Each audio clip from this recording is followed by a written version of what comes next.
Well, good morning again, everyone. Welcome to the October 15th meeting of the Probus Club of Burlington on Zoom once again. I'm Jim Annis, your friendly president of the club. I trust that each one of you had a good Thanksgiving, even though for many of us, it was truly unusual this year. My wife and I shared a breast of turkey with all the trimmings, and a day earlier took some goodies to our children and grandchildren in Toronto, social distancing, of course. I'm not sure, fortunately or unfortunately, our turkey breast lasted for another 3 meals. At the start of our meeting today, I want to welcome a guest. Keith Marshall is a guest of Graham Schaefer this morning. Keith, thank you for joining us, and we hope you enjoy our show and look forward to you returning, possibly as a member. I thought I'd share our recent membership attendance in person or online and on YouTube viewings. Your executive committee has been working hard to bring these monthly meetings to fruition since COVID raised its ugly head in March. And our obligation is to keep our membership engaged.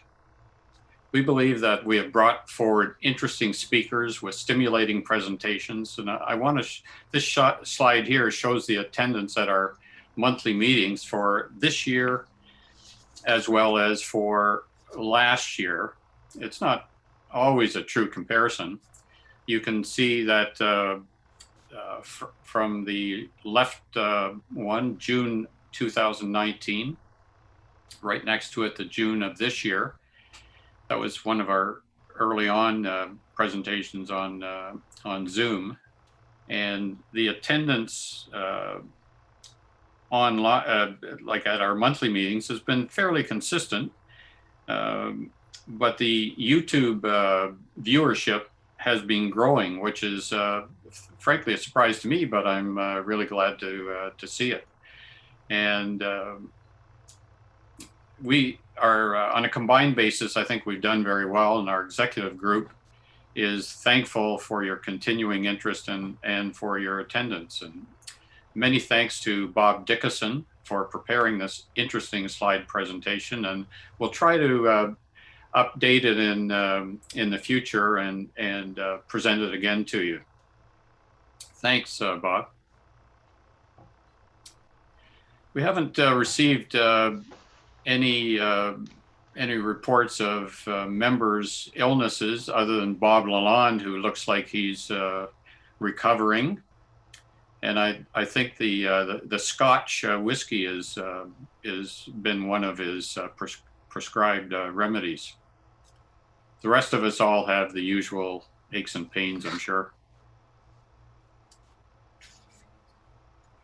I have a friend, Alice, who told me a story about when she was sitting in the waiting room for her first appointment with a new dentist a few years ago. And she noticed his DDS diploma on the wall, which bore his full name. And suddenly she remembered a tall, handsome, dark-haired boy with the same name had been in her school class some 40 years ago. Could he be the same guy that she had a secret crush on way back then?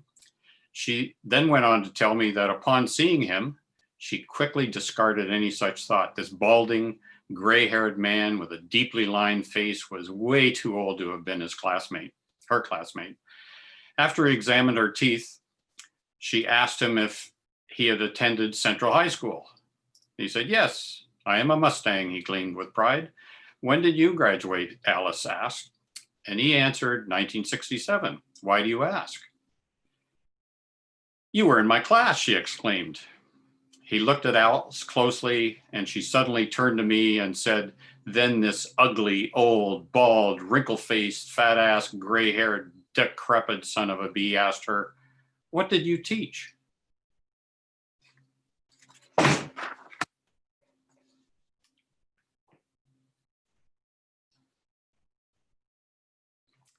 I want to remind everyone that we're still accepting applications for new members. You can contact our membership chairman, Bob Dickinson, through our website.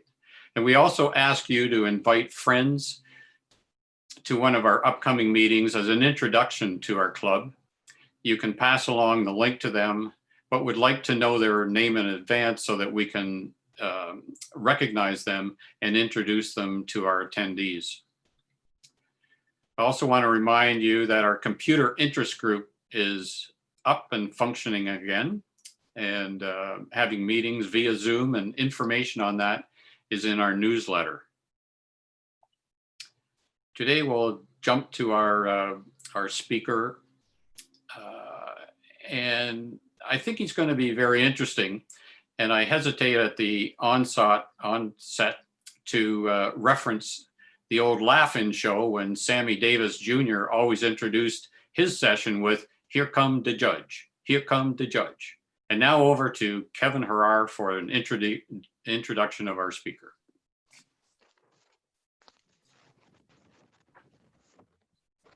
Hello, everyone. Can you hear me? Yeah, good. Okay, good morning. It's my great pleasure to introduce our speaker today, Jim Clare. He's a fellow Probus member. He's currently president of the Westway Probus Club.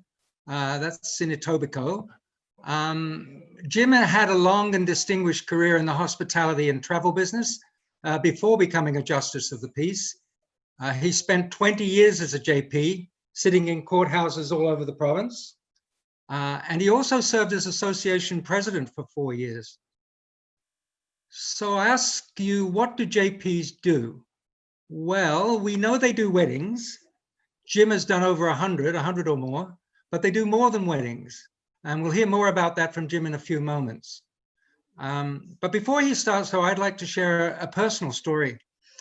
For many years, my wife worked with the mentally ill in Toronto, and occasionally one of her clients would act out. They would start doing strange, bizarre things. I won't go into details, but it was scary. And it would be clear to her that they needed urgent medical attention. But in some cases, they would refuse to get help and they wouldn't want to go to hospital. So as a last resort, my wife would head to City Hall to find a Justice of the Peace and tell her tale of woe. The JP would listen, review the facts, and if satisfied, and only if satisfied, would issue what's called a Form 2. That would authorize the police to pick up the client, escort them to hospital so they could be assessed and treated before they could do harm to themselves or anyone else. That's just one example of the important and sometimes difficult work that JPs do. Now over to Jim to tell us more. It's a pleasure to be with you. And first of all and foremost, I'd like to thank Bob and Gary and Kevin, who've been working with me for a week on this, and hopefully we'll get it to you. I don't know how much of me you can see, but if you were to meet me in court today, this is probably what I would look like. Now, it serves a whole lot of purposes in court. It gets people's attention, and they would say, "All rise," everybody would rise. You'd walk in, you'd say, "Please be seated," everybody'd be quiet. So it worked marvelously. What I wanted to emphasize to you, though, is that that fellow sitting on the bench is just an ordinary guy like you and me. So let me just take off the robes.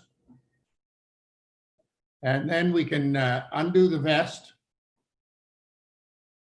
and get rid of the vest. And then underneath the vest is what we call tabs. So we can get rid of the tabs like so. We can take the shirt off like so. And then I'm sitting before you the same as you're sitting in front of me, just with a nice sports shirt on and so forth, which hopefully will let you know that I'm the same, just a real guy like you and everybody else. I could be your next door neighbor. My job isn't fixing cars. My job is dispensing law, and it works that way. So let's start with the slideshow and see what we can do. First of all, as you saw, we had trouble there at the start with all this modern technology. And I'm reminded of the other day, I needed to pay a visit to a public restroom. It had 2 stalls. One of the doors was locked. So I went into the other, I sat down, and then I heard a voice coming from the other stall. "Hey, how's it going?" Although I thought that it was a bit strange, I didn't want to be rude, so I replied, "Oh, not too bad, thanks." Then I heard this voice saying, "So what are you doing?" So, well, just same as everybody else who comes in here, you know, using the restroom. How about yourself? And then the next comment I heard was, sorry, I'll have to call you back. I got some idiot in the next stall answering everything I say. So it kind of lets you know what's going on with that telephone and the communications.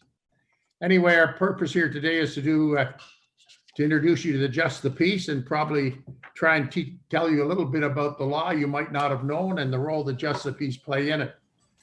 So with that in mind, we'll get started.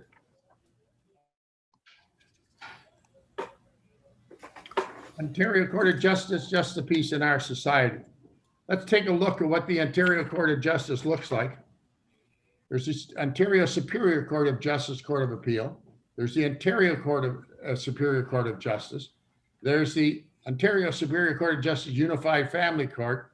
And then there's the Ontario Court of Justice. So that lets you know a bit about what it looks like. So, but what you must be asking, most people do not know what a Just the Peace does and how important this is in our society. Who is the Just the Peace? The Just the Peace is a lay person who's appointed to the bench as an impartial, independent judicial officer. Now, what's that mean? That means that the Just the Peace comes from any area of society. He could have been a radio announcer. He could have been a lawyer. He could have been a doctor. He could have been a car mechanic. He could have been a TTC officer, a police officer, what have you. It's a lay person. And I kind of like that approach and got to like it even more and more because I believe it gives the court an insight into the people in front of them. So in other words, if you come up to me and you're a mechanic and you have a problem and you've put it before the court and so forth, I might be able to relate to it a little better than a lawyer might be able to relate to it. And only because of life experience. Lawyers went through school, do a hell of a job, but they rarely have outside experience outside the law. Whereas a lay bench gives you people with experience throughout our community. And I think that bodes well for you as a person coming before the justice, and additionally gives the justice a little more insight into you. So why a lay person? Historically, Justice of the Peace were appointed lay persons. The office dates back, if you can believe it, as far as to 1195. And that's when Richard I first decided he'd like to guard against crimes at home and appointed Justice of the Peace. The jurisdiction is to act province-wide with the following conditions. You first must be appointed Justice of the Peace. Furthermore, the actual statutes themselves give a Justice of the Peace the specific authority to act, the authority to hold bail hearings, the authority to issue municipal warrants, federal warrants, provincial warrants, statutes, etc. Now, it's very important. This you have to understand, folks, is a justice can only penalize or convict as long as he is within the grounds as laid out in the act. So when you might go in somewhere and think, oh, that guy should really get nailed, and he doesn't get nailed, it may be because the justice could not nail him. He has to do exactly what the act says. Examples are the Criminal Code, the Highway Traffic Act, Environment Act, etc. And it's also very important when we get to bail to understand that, because there's certain conditions around bail that will also be things that justice can only do as the act says. So having said that, how many Justice of Peace are there? All figures in this presentation, by the way, are approximate as they change daily, and I just don't keep up with the retirements and the add-ons and so on. But they do represent the field at the moment. There are approximately 340 Justice of Peace in the province today. How do you become a Justice of the Peace? There it is. You make an application, you go before the Justice of the Peace Application Advisory Council, then it goes to the Attorney General, then the Lieutenant Governor, and you're appointed by the Lieutenant Governor. This came about 10 years ago when the province declared they wanted to show transparency in the appointments. So they require every region to put an ad in the paper every year. You may see it in your local paper advertising for Just the Peace. I know the region of Toronto get about 850 applications every year. And if you're not accepted or don't work your way up the ladder, you'll get a nice letter saying they'll keep your application on file. So it goes on file along with the next 850 that come in, and they keep it for 2 years. So to be a candidate is considered by the province and so forth. If he or she has performed paid or voluntary work equivalent to at least 10 years of full-time experience, and next slide, has it, just move it ahead, Bob.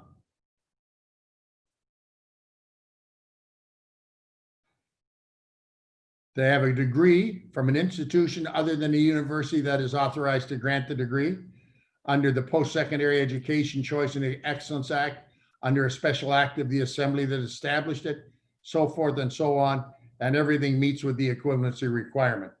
Next slide. Newly appointed Just of Peace are assigned mentors and participate in multiple week-long educational seminars, not only to educate in the various roles of the bench, but also to train new members to think judicially. What does that mean? That means that if you become appointed as a new member, you're assigned a senior Just of Peace as a mentor. You will go through a number of courses and study and seminars for the first year and a half of your appointment. You will shadow Just of the Peace in court. You will have your mentor assist you at all times with either questions or advice. And then once you're deemed to be fit to sit in court, you're assigned into different courts. But however, the education continues because the province requires all Just the Peace and judges and so forth to attend 2 week-long seminars a year, which will review upcoming law, review changes in the law, review your duties and so forth, whatever that may be. Next slide. There are restrictions on judicial officers. Judicial officers restricted from certain activities, such as political activities, as well as other activities that would be considered a conflict of interest with their judicial roles. There is a code of conduct.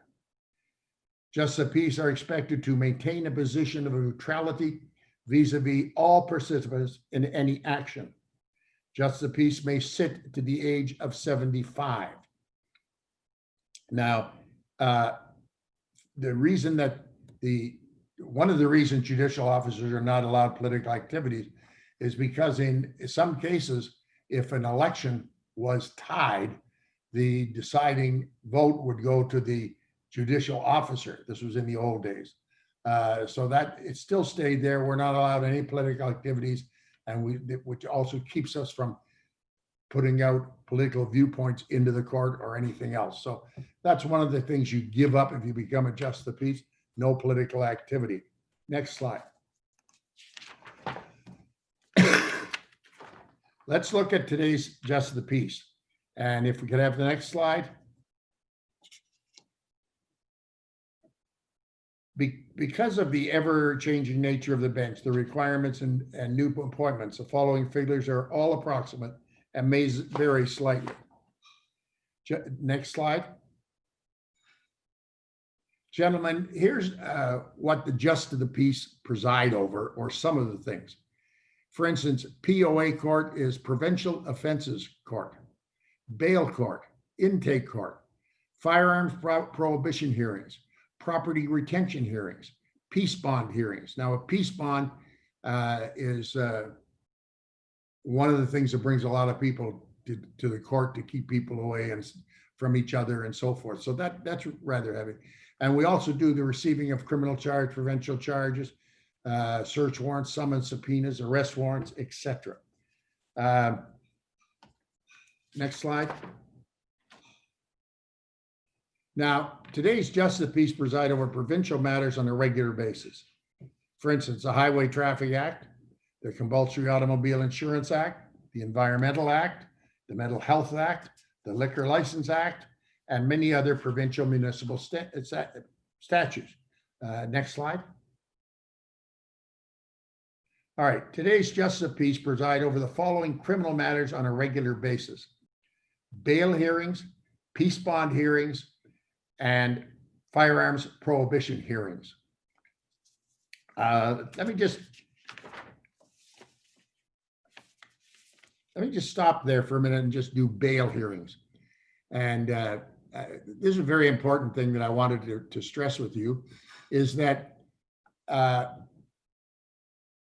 law states that all people must be brought, any person arrested must be brought before a justice within 24 hours. So that holds true because across Ontario, there is a court open 365 days a year in all regions. In Toronto, there are 2 bail courts operating every weekend, holiday, and throughout the year. Now, that brings it before the justice within 24 hours.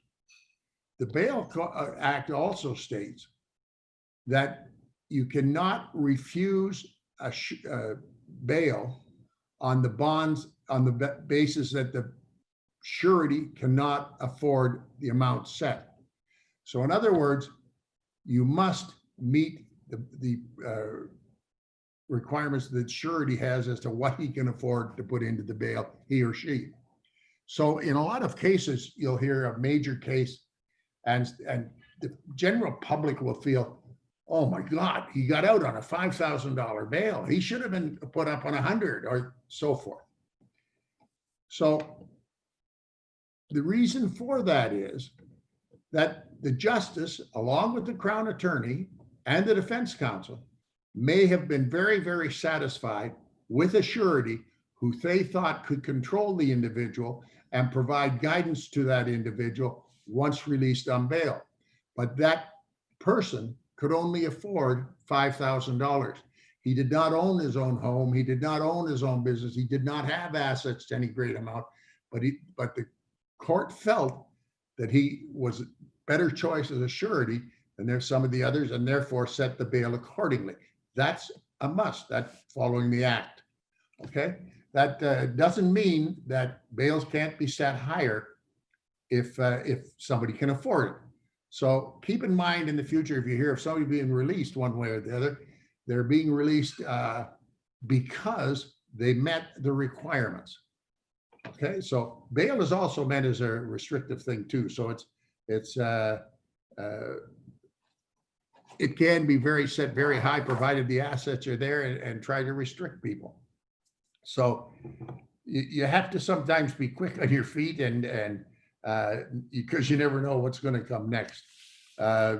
Just before we proceed, it reminded me of the fellow who walked into the produce section of the local supermarket and asked to buy a head of lettuce.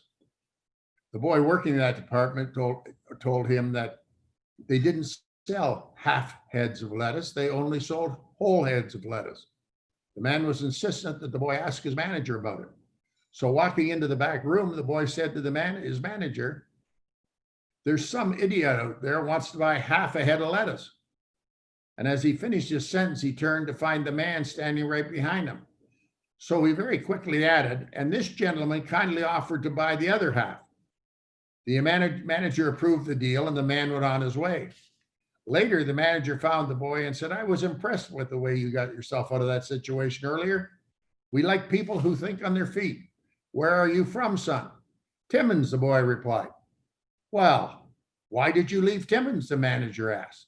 The boy said, "Sir, there's nothing there but hooers and hockey players." "Really?" said the manager. "My wife is from Timmins." "No kidding," said the kid. "And what team did she play for?"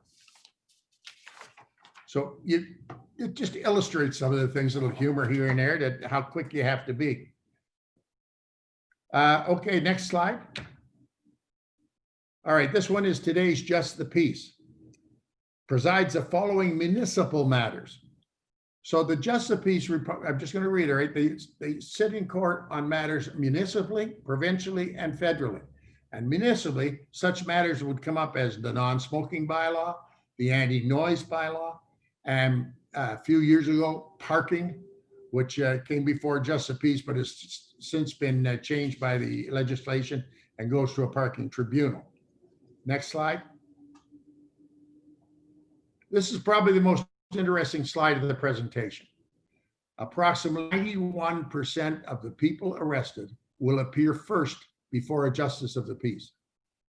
Now, to most people, very difficult to tell whether it's a justice of peace, a judge, or what have you, because we all wear the gown, the tabs, the collar, and everything like I showed you earlier.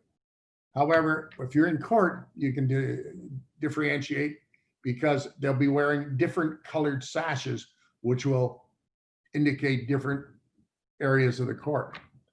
But 91% of all people appearing in court will appear before a justice of peace first. Next slide. The jurisdiction of justice of peace is broad, but it mirrors the jurisdiction of the justices of the interior court, with the exception only of hearing indictable trials. Now, the parking ticket, or the traffic ticket rather, is what will bring most ordinary citizens to the attention of our bench. Next slide.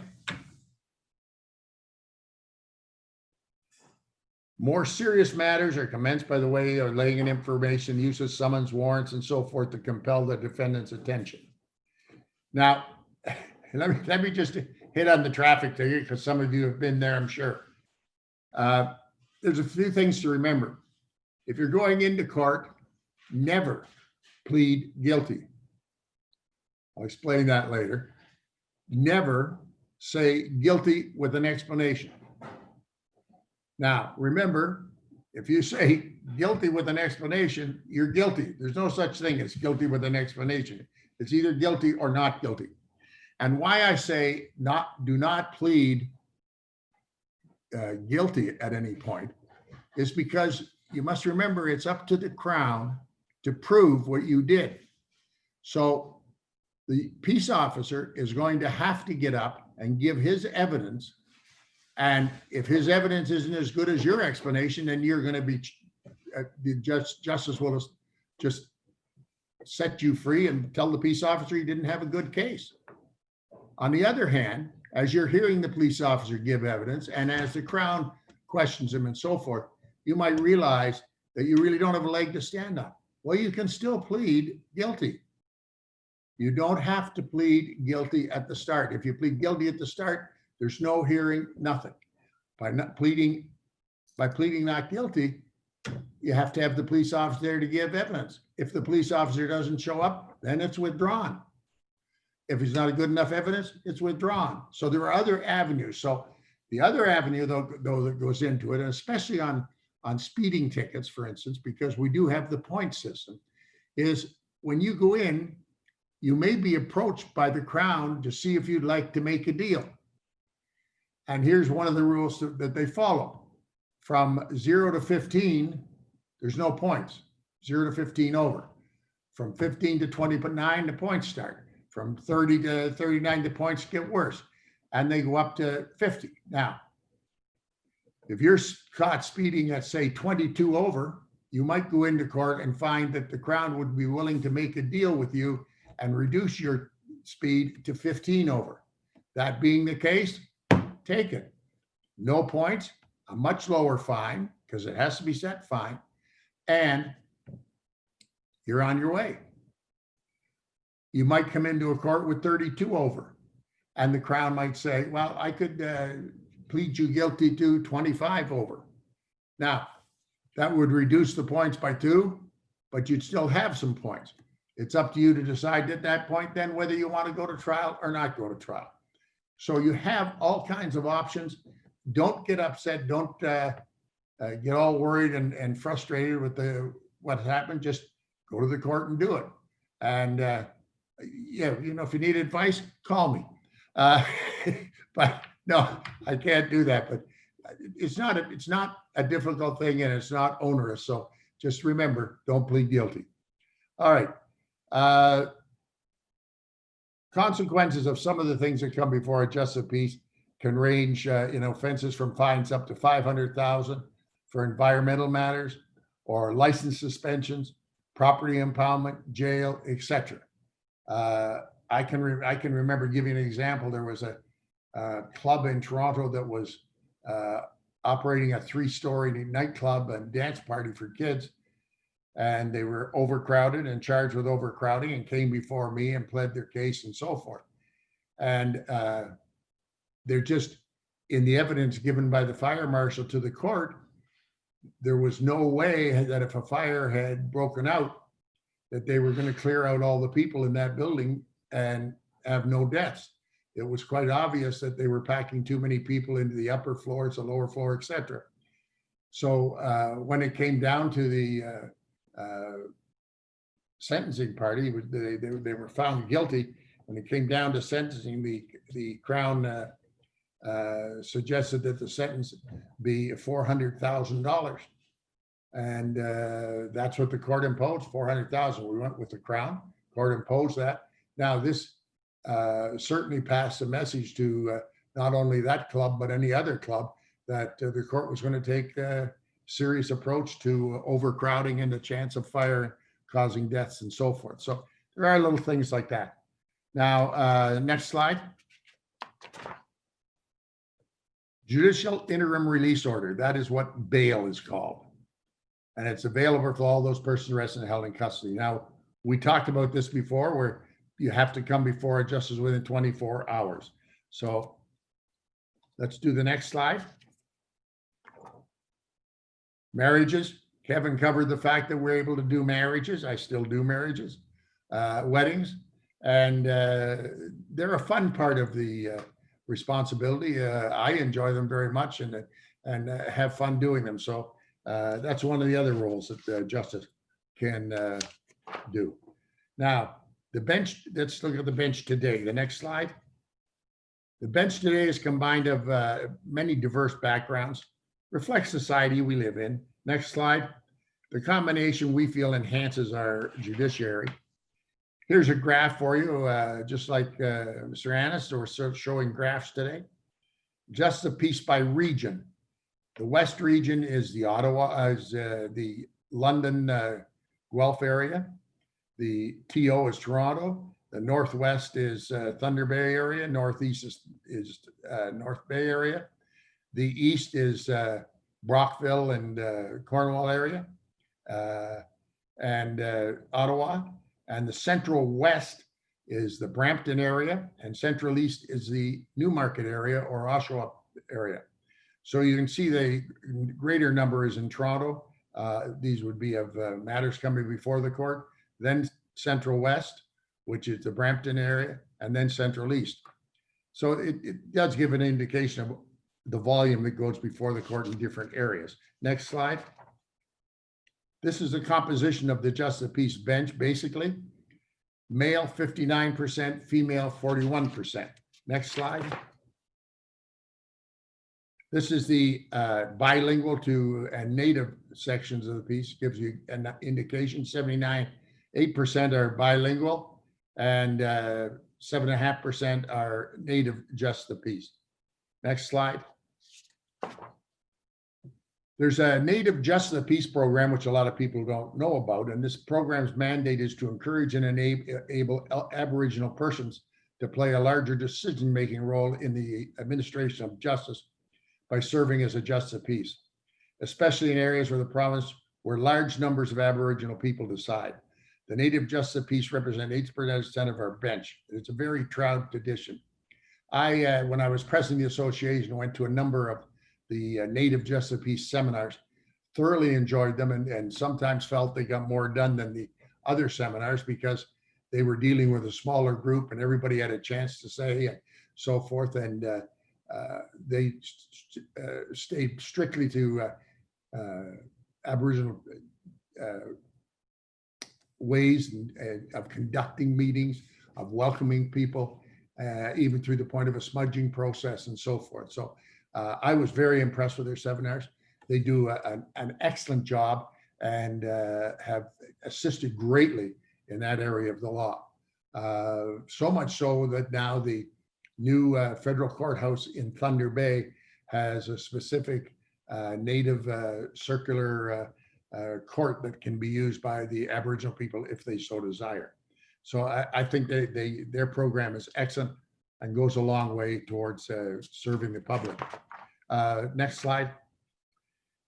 This will give you an indication of what it looks like today. 92% have a post-secondary education. 54% are university grads. 71% or 7%, sorry, have postgraduate degrees, and 21% have a college degree. So the educated portion of the bench is quite strong. Next slide. Today, the average age of adjusted peace is 57, under 40, 1.7%, 40 to 65, 83%, and over 65, 14%. Now, the adjusted peace can work till 75, or he can retire at 55 if he so desires, or at 60 or 65, whatever. He does not have to fulfill a full mandate to the age of 75.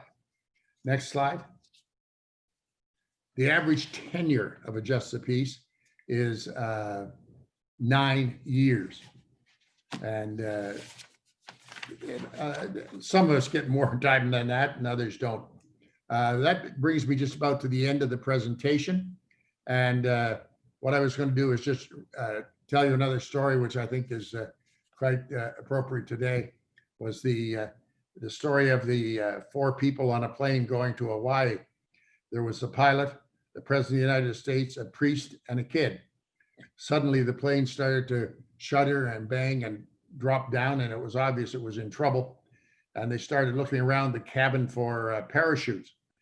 And when it came down to decision, there were only 3 parachutes now, and 1, so somebody was going to be left out. And the pilot immediately came out and he said, well, he said, I have a family, and and my wife is expecting, so I get 1 parachute. And he grabbed one, and he took off and jumped. And before anybody else could stop him, the next person came up and said, well, the president of the United States, and he said, well, since I am the smartest person in the earth, I deserve to live. So he grabbed a parachute and jumped off. And at that point, the priest looked at the young boy and he said, you know, son, he said, I've had a very nice life and a long life and so forth. So you take the parachute and you go, and I'll go down with the plane. And the kid looked around for the parachute and realized there were 2 there.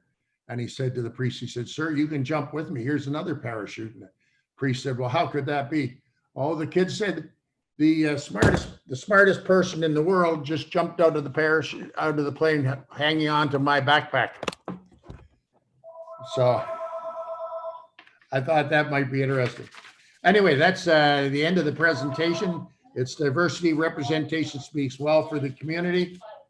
It represents, and it's been my pleasure to be here. I must apologize for all the screw ups with the Zoom presentation. Never happened to me before, so it had to happen to me with you guys. But the nicest thing was Bob and Gary were there to assist me and keep things going on. And if you have any questions, I'd be happy to answer them. Well, we're open for questions right now. If excuse me, if you want to ask a question, just raise your hand, and Gary Hindley will recognize you when it's your turn to ask a question. And when Gary recognizes you, please put yourself on unmute so that we can all hear you. So we're open to the first question. And Gary, if you can look after everyone. Yeah, I'm just looking for somebody to wave at me. Millward, go ahead. Unmute yourself.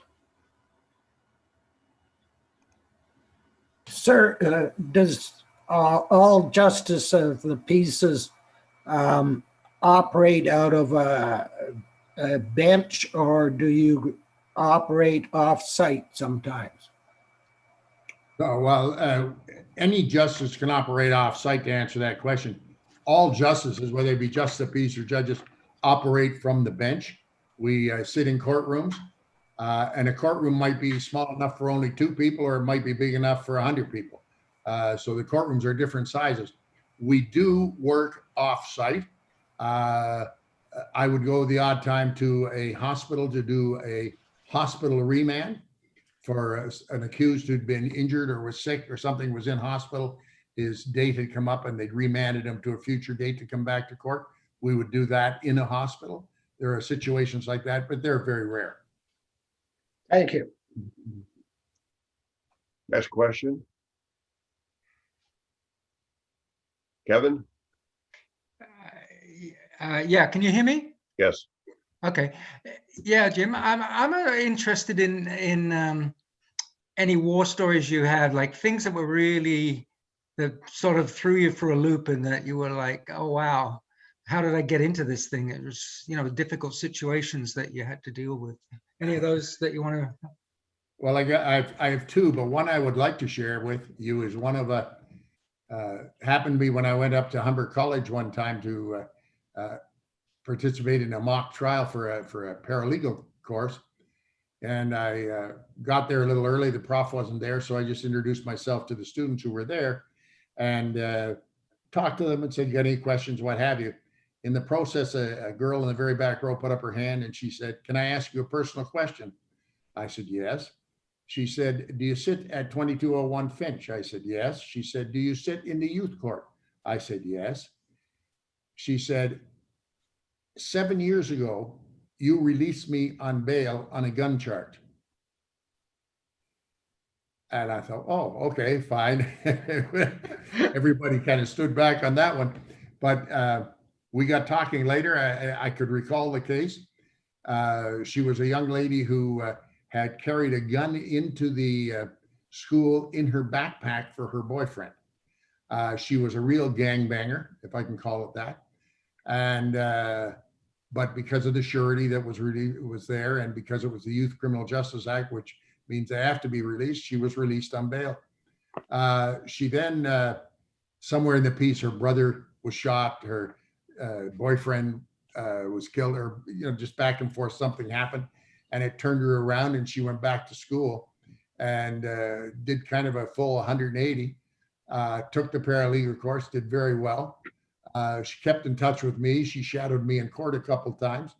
And this girl was very, very well spoken, extremely well dressed, presented herself just beautifully. And when she came back to court a couple of times, she had some of the staff in tears because they had remembered her from before. But they ended quickly.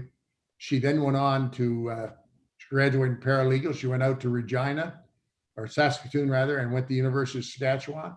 She got a degree, and she is now awaiting acceptance to their law degree. And if elected, she'll go back and take her law degree, which I think is a hell of a. Those are stories that you just like to sit there and live with, because all of a sudden there was a success and the system was successful and you were part of it. One of the other ones, I'll do it quickly for you.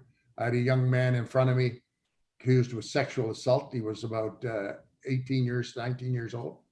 And unfortunately, the case is aware that he'd been accused of sexual assault on two other occasions within the last 3 weeks. And his mom and dad were there. And in giving evidence, it certainly seemed to me to be a youth rebelling a bit, because his parents both worked. They lived in a $3.4 million house in York Mills. They had a cottage that was worth $2.5 million. They provided their son with a car. He was going to university next year. They bought him an apartment, or rented him an apartment at university. And it just sort of be like, spend money, get out of our way, we're in business. And they even had him going to a school in Italy that summer. So I just assessed things, and I thought to myself, you know what? To this couple, $5,000, $10,000 is pocket change. So I assessed a bail of $200,000, and the young man could get out. And on all bails, there are conditions. And one of the conditions was he was not to leave the city of Toronto unless in the company of one of his parents.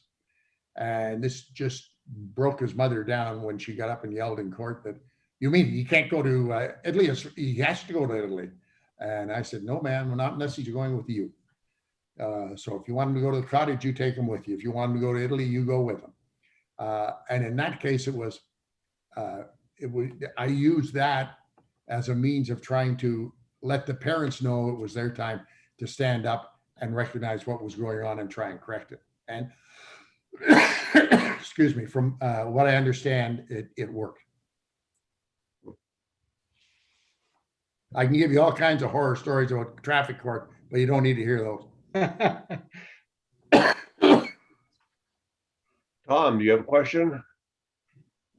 Well, sort of. I'd like to suggest to James that he's done a fine job in informing us, because there's a lot of these situations. Fortunately, we don't have to appear in front of him, but just an understanding of some of the processes. It's good to see that in our program. Thank you. Well, listen, by looking at you, I can tell that if you appeared in front of me, I'd have to go with you. You look too good. Actually, last week we celebrated our 65th wedding anniversary, so I don't think you'll have to go with me. Well, congratulations. Well, you know what we could do? We could redo your vows. I don't know if that would help or not. Congratulations.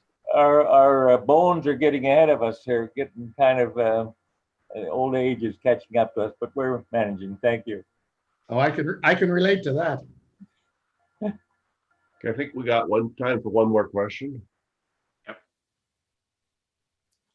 Or not. Jim, back to you. Yeah, I have one short question, if I could, Jim. Why do some accused people appear via video while others are in person?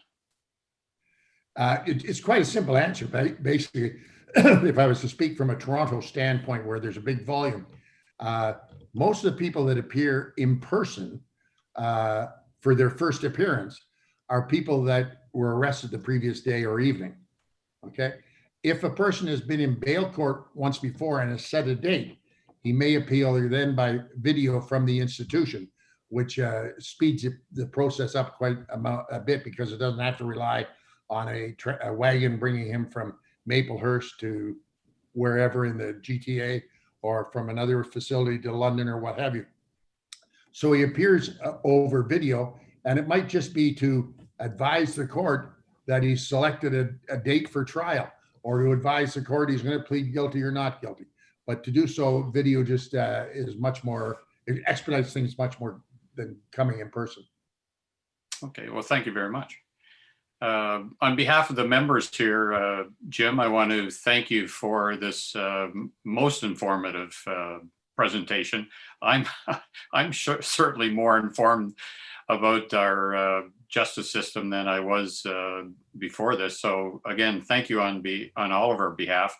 And I may point out that some of our members may not be on Zoom today for your presentation, because they may have feared that you would have recognized them and spilt the beans on them. So thanks very much for showing up. All right. Well, listen, thank you very much. And thanks for bearing with me. I don't know what happened to the presentation. Fine. The information came across fine. All right. Well, your crew that work the Zoom meetings are just beautiful. So I wish I could have them on every meeting I do. No, they have nice pensions. Thank you. Thank you. Okay. Thanks a lot. You can depart now. I'll be gone. Okay. And before I call this meeting to a close, I want to thank each and every one of you for attending, and remind you that this session is being recorded and will be uploaded to the YouTube channel by Bob Lalonde within a couple of days. And again, you'll be informed of when that's up. Our next meeting will be on Thursday, November 19th. And in recognition of Remembrance Day, we'll have an exciting presentation by Tim Speed from the Hamilton Warplane Museum. And I invite all of you to show up in your finest leather bomber jackets for that meeting. And I can also advise that our December meeting will have a speaker with a Christmas theme presentation that you won't want to miss. And remember, we generally don't have a December meeting, but at your request, we are holding one. So you'll receive the appropriate notifications for each one of these meetings. And I want to remind you also that we're going to go into breakout sessions after the close of this part of the meeting, and we encourage you to stick around for that to shoot the guff.